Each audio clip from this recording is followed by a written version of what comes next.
Et du coup, je voudrais bien que tu nous dises un tout petit mot. Donc, toi, tu es une habitante de la Duchère à Lyon, sur lequel il y a un projet d'habitat participatif qui a été, en tout cas, l'idée a été proposée du coup par la métropole de Lyon. Et tu racontais que c'était pas si facile que ça de créer un groupe d'habitants, surtout que du coup là, l'idée c'était de dire, bah, allez, faites donc une coopérative d'habitants à cet endroit-là. Et voilà, je t'ai dit, est-ce que tu veux bien dire quelques mots là-dessus sur la difficulté de créer le collectif autour de cette idée? Bien sûr, bonjour à toutes et à tous. Donc, je suis Raphaël Lombard.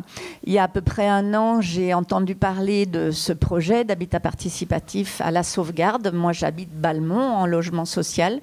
J'aime beaucoup mon quartier, donc, mais dans l'immeuble où j'habite, 300 appartements, très mal rénovés, il fait froid l'hiver, il y a beaucoup de bruit. Je ne me voyais pas vivre ma retraite là-bas. Et je ne pouvais plus devenir propriétaire. Donc, quand j'ai entendu parler de ce programme, surtout l'idée d'habiter, de faire le collectif et d'avoir un jardin, enfin bref, c'était super. Donc, je me suis lancée à fond dans le projet.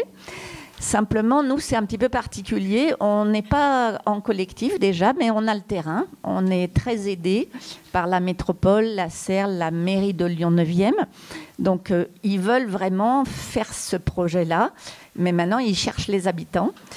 Et c'est pas simple du tout parce qu'on n'a pas de vision pour l'instant. On a peu d'informations. On sait juste où ça va se situer. Mais comment arriver à agglomérer et faire collectif quand on n'a pas l'info minimum déjà financière dans un quartier prioritaire où il y a énormément, je ne sais pas si vous connaissez la Duchère, c'est un quartier très populaire, prioritaire, donc on a peu d'argent si on habite là en général, mais en général aussi, on aime notre quartier. Il est très vert, il est populaire, il y a une MJC très active, de centre social. Et donc, moi, j'ai vraiment envie de trouver des habitants et surtout, voilà, de construire ensemble ce projet. Et j'attends des réponses, mais je pense que comme on a vraiment la chance d'avoir ce soutien je sais pas comment on dit, la métropole et la mairie. La collectivité. Collectivité, voilà, on sait qu'il y a des gens derrière nous.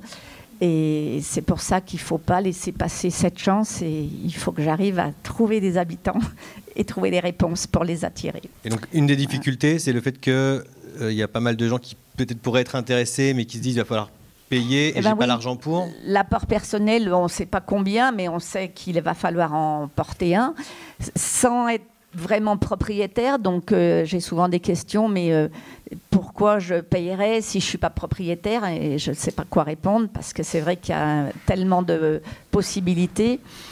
Et puis voilà, oui, la plupart d'entre nous, on est en logement social, c'est parce qu'on a très peu de budget. Et comment arriver à prévoir un apport personnel et de combien?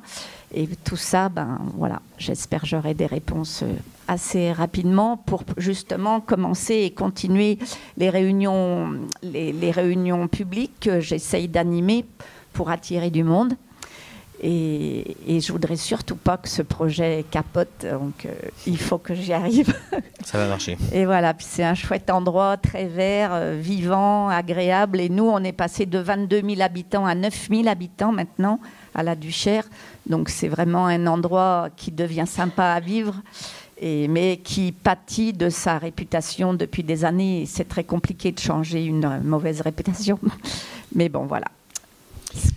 Merci beaucoup pour ce petit témoignage à brûle-pourpoint.